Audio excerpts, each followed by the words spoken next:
Oh, hello there. I'm Bilchan. I'm Nimakung. I'm Banchan. In this class, I'll read to all of you. Chapter 11, Section 6 of the Picture of Dorian Gray. Ass. Ah. The Picture of Dorian Gray. Oscar Wilde. Chapter 11, Section 6. Then he turned his attention to embroideries and to the tapestries that performed the office of frescoes in the chill rooms of the northern nations of Europe.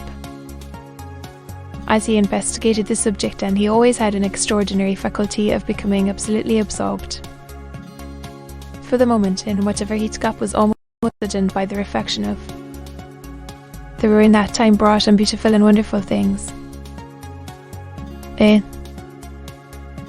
At any rate, had escaped that. Some of Aloud summer, and the yellow jonquils boomed and died many times, and nights of her repeated the story of their shame.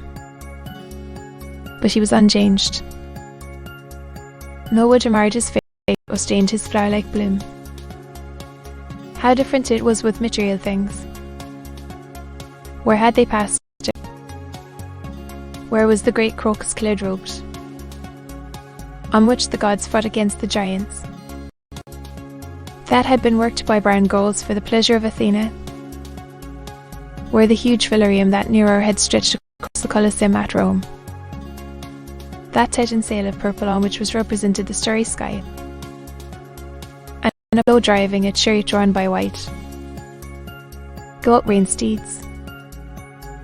He longed to see the curious table napkins wrought for the priest of the sun, on which were displayed all the dainties and viands that could be wanted for feasts. The mortuary cloth of King Chilperic, with its 300 golden bees. The fantastic groups that excited the indignation of the Bishop of Pontus and were figured with lions, anthers, bears, dargo, forests, oxa, and tushul.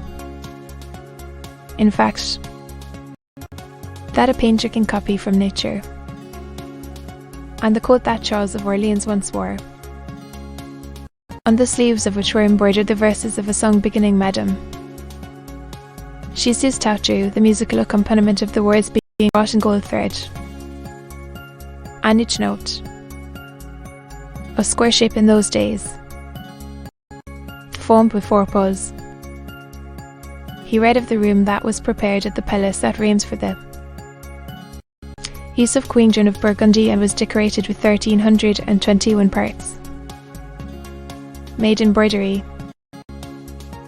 and blazoned with the king's arms, and 561 butterflies, whose wings were similarly ornamented with the arms of the queen. The whole worked in gold. Catherine de Medicis had a mourning bed made for her of black velvet powdered with crescents and suns. Its curtains were of damask, with leafy wreaths and garlands, figured upon a gold and silver ground, and fringed along the edges with broideries of pearls. And it stood in a room hung with rows of the Queen's devices in cut black velvet upon cloth of silver.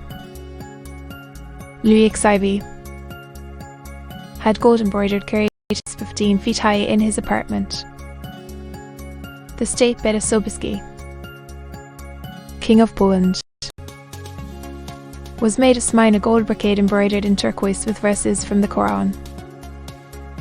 Its supports were of silver gilt, beautifully chased, and profusely set with enamelled and jewelled medallions.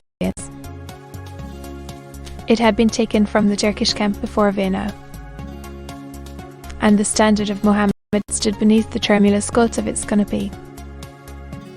And so, for a whole year, He sought to accumulate the most exquisite specimens that he could find of textile and embroidered work, getting the dainty dilly muslins, finely wrought with gold thread pommets and stitched over with iridescent beetles' wings. The deca gauze. That form their transparency are known in the East as wind air and running water, and evening dew. Strange figured cloths from Java. Elaborate yellow Chinese hangings. Books bound in tawny satins or fair blue silks and wrought with fleurs de lis. Birds and images. Foils of lasses worked in Hungary point.